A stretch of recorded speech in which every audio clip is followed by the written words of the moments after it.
ଓହୋ କଣ ହେଇଥିଲା ମଟନ ଡାକିରେ? ହଁ ଭାରି ବଢିଆ ହେଇଥିଲା। ଯାହା ହଉ ଆଜି ମୋ ପ୍ଲାନିଂଟା କାମ କରିଦେଲା।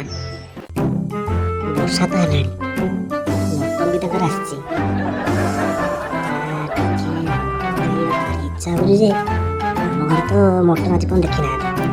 ଭିକାରୀ ଘର ଟିକେ ମଟନ ଖାଇଯାଆନ୍ତି କି ସେଠି।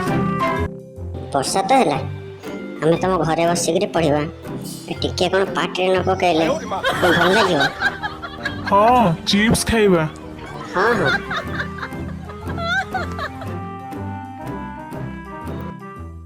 ଆରେ ବଢିଆ ସ୍ମେଲ ଆସୁଛି, କୋଉଆଡୁ?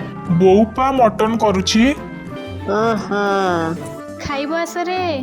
ଆରେ ତୋ ବୋଉ ଡାକିଲାଣି ବା ଖାଇବାକୁ। ହଉ ଚାଲେ ଖାଇବା। ନାଇଁ ମ ତମର କମ ହେଇଥିବ, ହବନି। ନାଇଁ ମୁଁ ଯାଇ ଆମ ଘରେ କଣ ଦିଟା ଖାଇଦେବି ଆଉ। ନା ବେ ହେଇଯିବ, ଆସେ ମଟନ ଖାଇବା। ସତେ ନା କଣ? ଚାଲ ଯିବା। ତୁ କହୁଛୁ ତ ଚାଲ, ତୋ କଥା ରଖିବାକୁ।